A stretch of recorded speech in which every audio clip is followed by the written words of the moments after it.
നമസ്കാരം, true T വിയിലേക്ക് സ്വാഗതം. KSRTC bus ഓടിക്കുന്നതിനിടെ ഡ്രൈവറിന് പെട്ടെന്നൊരു നെഞ്ചുവേദന. ഒരു കൈ സ്റ്റിയറിംഗിലും മറ്റേ കൈ നെഞ്ചിലും ചേർത്ത് വേദന കൊണ്ട് പിടഞ്ഞ ഡ്രൈവർ കുഴഞ്ഞു വീഴുന്നത് കണ്ട യാത്രക്കാരിലൊരാളാകട്ടെ ഉടൻ തന്നെ സ്റ്റിയറിംഗ് പിടിച്ച് തിരിച്ചതോടെ നിയന്ത്രണം നഷ്ടമായ KSRTC ബസ് കടയിലേക്ക് ഇടിച്ചു കയറി. 20ഓളം യാത്രക്കാർ തലനാരിഴയ്ക്ക് രക്ഷപ്പെട്ടെങ്കിലും ഡ്രൈവർ ഹൃദയാഘാതം കാരണം മരണപ്പെട്ടു. ഏറെ നടക്കുന്ന വാർത്തയാണ് പുറത്തു വരുന്നത്. ഒരുപക്ഷെ യാത്രക്കാരൻ സ്റ്റിയറിംഗ് പിടിച്ച് തിരിച്ചില്ലായിരുന്നുവെങ്കിൽ വൻ അപകടമായിരുന്നു സംഭവിക്കേണ്ടത്. മാവേലിക്കര നടക്കാവിൽ ഇന്ന് രാവിലെയാണ് ഇത്തരമൊരു അപകടമുണ്ടായത്. സംഭവത്തിൽ ചെന്നിത്തല സ്വദേശിയായ 49-കാരൻ സി പ്രദീപാണ് മരണപ്പെട്ടത്. കരിപ്പാട് പത്തനംതിട്ട സംസ്ഥാന പാതയിൽ മാവേലിക്കര നടക്കാവിൽ വ്യാഴാഴ്ച രാവിലെ 8:22 സംഭവം നടക്കുന്നത്. ബസ് ഓടിച്ചുകൊണ്ടിരിക്കെ പ്രദീപ് കുഴഞ്ഞു വീഴുകയായിരുന്നു. ബസിന്റെ നിയന്ത്രണം നഷ്ടമാകുന്നത് ശ്രദ്ധയിൽപ്പെട്ട യാത്രക്കാരിൽ ഒരാളാണ് സ്റ്റിയറിംഗ് പിടിച്ച് തിരിച്ച് കടകളുടെ ഭാഗത്തേക്ക് ബസ് ഇടിച്ചുകയറ്റി നിർത്തിയത്. ഉടൻ തന്നെ പ്രദീപിനെ മാവേലിക്കര ജില്ലാ ആശുപത്രിയിലും പരിമലയിലെ സ്വകാര്യ ആശുപത്രിയിലും പ്രവേശിപ്പിച്ചെങ്കിലും ജീവൻ രക്ഷിക്കാനായില്ല. പത്തനംതിട്ട ആലപ്പുഴ ചെയിൻ സർവീസ് നടത്തുന്ന മാവേലിക്കര ഡിപ്പോയിലെ RE885 ബസ്സാണ് അപകടത്തിൽപ്പെട്ടത്. പത്തനംതിട്ടയിൽ നിന്ന് മാവേലിക്കരയിലേക്ക് 20ഓളം യാത്രക്കാരുമായിട്ട് ഈ ബസ് വരികയായിരുന്നു. യാത്രക്കാർക്ക് ആർക്കും തന്നെ സാരമായ പരിക്കുകളില്ല എന്നാണ് പ്രാഥമികമായിട്ടുള്ള വിവരം. അതേസമയം പ്രദീപിന് മുൻപും ഹൃദയാഘാതമുള്ളതായിട്ടാണ് KSRTC അധികൃതർ അറിയിക്കുന്നത്. മാവേലിക്കര നടക്കാവ് തോപ്പിൽ ഒപ്റ്റിക്കൽസ്, ഫോറേസ്, കാനറ ബാങ്ക് എന്നിവ പ്രവർത്തിക്കുന്ന കെട്ടിടത്തിന്റെ മുൻഭാഗത്തേക്കാണ് ഈ ബസ് ഇടിച്ചു കയറ്റിയത്. സ്ഥാപനങ്ങളുടെ ബോർഡും മതിലുമടക്കം തകർന്നു എന്നാണ് റിപ്പോർട്ടുകൾ പുറത്തുവരുന്നതും. അതേസമയം ഇന്നും പ്രായഭേദമന്യേ ഹൃദയാഘാതം ആർക്കും സംഭവിക്കുന്ന ഒരു രോഗമായി തന്നെ മാറുകയാണ്. മോശം ജീവിതശൈലിയും തെറ്റായ ഭക്ഷണക്രമവും ഒക്കെ ഹൃദ്രോഗം വരാനുള്ള സാധ്യത കൂടുതലാക്കുന്നു. ഇതിൽ നെഞ്ചുവേദന തന്നെയാണ് ഹൃദയാഘാതത്തിന്റെ പ്രധാന ലക്ഷണം. എന്നിരുന്നാലും ഇവിടെ എടുത്തു പറയേണ്ട ഒരു കാര്യം, ഹൃദയാഘാതം ഹൃദയത്തിൽ നിന്നല്ല തുടങ്ങുന്നത് എന്നാണ്. ഹൃദയത്തിലേക്കുള്ള രക്തക്കുഴലുകൾ അല്ലെങ്കിൽ ധമനികളിൽ ഉണ്ടാകുന്ന ബ്ലോക്കുകളാണ് ഹൃദയാഘാതത്തിലേക്ക് നയിക്കുന്നത്.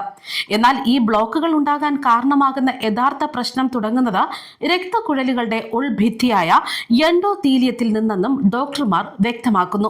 രക്തക്കുഴലുകളുടെ ആരോഗ്യം നശിക്കുന്നതാണ് ഹൃദയരോഗങ്ങളുടെ ആദ്യഘട്ടം. ഹൃദയാരോഗ്യം സംരക്ഷിക്കാൻ കൊളസ്ട്രോൾ കുറയ്ക്കുന്നതിനേക്കാൾ ഉപരിയായി നാം ശ്രദ്ധിക്കേണ്ടത് ഉപാപചയ പ്രവർത്തനങ്ങളുടെ ആരോഗ്യമാണെന്നും ഡോക്ടർമാർ പറയുകയാണ്.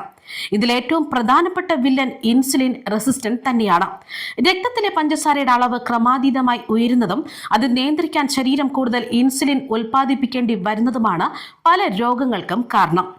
രക്തത്തിൽ ഇൻസുലിന്റെ അളവ് കൂടുന്നത് രക്തക്കുഴലുകളിൽ വീക്കമുണ്ടാക്കുകയും അത് ക്രമേണ ബ്ലോക്കുകളായി മാറുകയും ചെയ്യുന്നു. ഹൃദയാരോഗ്യം വീണ്ടെടുക്കാൻ ഡോക്ടർമാർ നിർദ്ദേശിക്കുന്ന വഴികൾ ഇവയാണ്. പഞ്ചസാരയും അന്നജവും കുറയ്ക്കുക. അമിതമായി മധുരമടങ്ങിയ ഭക്ഷണങ്ങളും സംസ്കരിച്ച കാർബോഹൈഡ്രേറ്റുകളും രക്തത്തിലെ ഇൻസുലിൻ നില വർദ്ധിപ്പിക്കുന്നു. ഇത് ഒഴിവാക്കുകയാണ് ഹൃദയത്തെ രക്ഷിക്കാനുള്ള ആദ്യപടി. ഇനി മറ്റൊന്ന്, ഇടവിട്ടുള്ള ഉപവാസം ശരീരത്തിലെ ഇൻസുലിൻ റെസിസ്റ്റിവിറ്റി വർദ്ധിപ്പിക്കാൻ സഹായിക്കും. ഇത് രക്തക്കുഴലുകളുടെ ആരോഗ്യം വീണ്ടെടുക്കാൻ ഫലപ്രദമാണ്. മറ്റൊന്ന് പറയുന്നത്, പാക്കറ്റ് ഭക്ഷണങ്ങൾ, അമിതമായി എണ്ണയിൽ വറുത്ത സാധനങ്ങൾ എന്നിവ ശരീരത്തിലെ വീക്കം വർദ്ധിപ്പിക്കുന്നു. കൃത്യമായി ഉറക്കമില്ലായ്മയും മാനസിക സമ്മർദ്ദവും ഹൃദയാരോഗ്യത്തെ നേരിട്ട് ബാധിക്കും.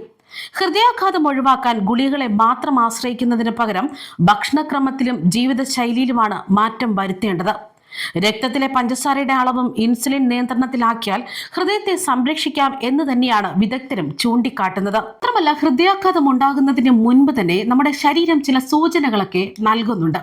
അവ തിരിച്ചറിഞ്ഞ് വൈദ്യസഹായം തേടിയാൽ ഈ അപകടം ഒഴിവാക്കാവുന്നതെന്നും ആരോഗ്യ വിദഗ്ധർ പറയുകയാണ്. ഹൃദ്രോഗം വന്ന വ്യക്തിക്ക് അയാളുടെ ശരീരം 1-2 ആഴ്ച മുൻപ് തന്നെ ചില സൂചനകളൊക്കെ നൽകുന്നതാണ്. അതായത് ഇന്നൊരു അറ്റാക്ക് വന്നാൽ 1-2 ആഴ്ച മുൻപ് ഏതെങ്കിലും സൂചനകൾ നൽകിയിട്ടുണ്ടാകും. ഒരു വലിയ വേദന ആയിരിക്കില്ല എന്നതുകൊണ്ട് തന്നെ ഇതാരും ശ്രദ്ധിക്കാതെ പോവുകയും ചെയ്യും. ഒരുപക്ഷെ നമ്മുടെ നെഞ്ചിനകത്ത് ഗ്യാസ് പോലെ മറ്റും മാത്രമേ തോന്നാറുള്ളൂ. ചുരുക്കം ചിലർക്കാണെങ്കിൽ താടിയിലും കഴുത്തിലുമൊക്കെ ഒരു കഴപ്പ് മാത്രമേ തോന്നാറുള്ളൂ. അതുകൊണ്ട് തന്നെ മിക്കവരും ഹൃദയാഘാതമാണെന്ന് മനസ്സിലാക്കാൻ വളരെ വൈകുകയും ചെയ്യും. ഇതേ വ്യക്തിക്ക് തന്നെ 1-2 ആഴ്ച മുന്നേ സ്പീഡിൽ നടക്കുന്ന സമയത്ത് നെഞ്ചിനകത്ത് ചെറിയ ഗ്യാസ് പോലെ ഒരു പ്രശ്നമുണ്ടാകും. നമ്മളൊക്കെ ഇതൊന്നും ശ്രദ്ധിക്കാറുമില്ല. റെസ്റ്റ് എടുക്കുമ്പോൾ ആ ബുദ്ധിമുട്ട് മാറുകയും ചെയ്യും.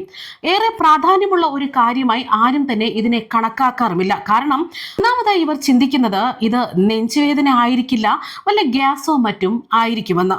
അത് മാത്രമല്ല, റെസ്റ്റ് എടുത്തപ്പോൾ ഇത് മാറുകയും ചെയ്തു എന്നുള്ളത് കൊണ്ട് തന്നെ നാം പലപ്പോഴും ഹൃദ്രോഗത്തിന്റെ തുടക്കമാണ് ഇതെന്ന് മനസ്സിലാക്കാറുമില്ല.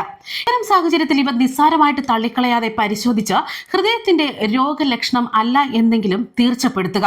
ഭക്ഷണത്തിലും വ്യായാമത്തിലുമൊക്കെ ചില ക്രമീകരണങ്ങൾ ഉണ്ടാക്കണം. ഹൃദയാഘാതം വന്നവർ ശ്രദ്ധിക്കേണ്ട ചില കാര്യങ്ങൾ ഇവയാണ്. രക്തത്തിലെ കൊളസ്ട്രോൾ നിയന്ത്രിക്കേണ്ടതിനാൽ തന്നെ പൊരിച്ചതും വറുത്തതുമായ ആഹാര സാധനങ്ങൾ ഒഴിവാക്കുക. പ്രമേഹ രോഗമുള്ളവർ പഞ്ചസാരയുടെ ഉപയോഗം നിയന്ത്രിക്കണം. രക്തസമ്മർദ്ദം നിയന്ത്രിക്കാനായി ഉപ്പിലിട്ട ഭക്ഷണം, പപ്പടം തുടങ്ങിയവ ഒഴിവാക്കുക. പുകവലിയും മദ്യപാനവും ഒഴിവാക്കണം. ഇലക്കറികൾ, പഴവർഗ്ഗങ്ങൾ, പച്ചക്കറികൾ തുടങ്ങിയവ ധാരാളമായി തന്നെ ഭക്ഷണത്തിൽ ഉൾപ്പെടുത്തുക. ജങ്ക് ഫുഡും കൃത്രിമ ശീതള പാനീയങ്ങളടക്കം ഒഴിവാക്കുക. വ്യായാമം നിർബന്ധമായി തന്നെ ചെയ്യുക. ചികിത്സയും തുടർ പരിശോധനകളും ഒക്കെ നിർബന്ധമായി തന്നെ എടുക്കേണ്ടതുണ്ട്. ഇതൊക്കെ തന്നെ ശ്രദ്ധിച്ചാൽ ഒരു പരിധിവരെ നമുക്ക് ഇവയെ അകറ്റി നിർത്താം. News desk, true TV.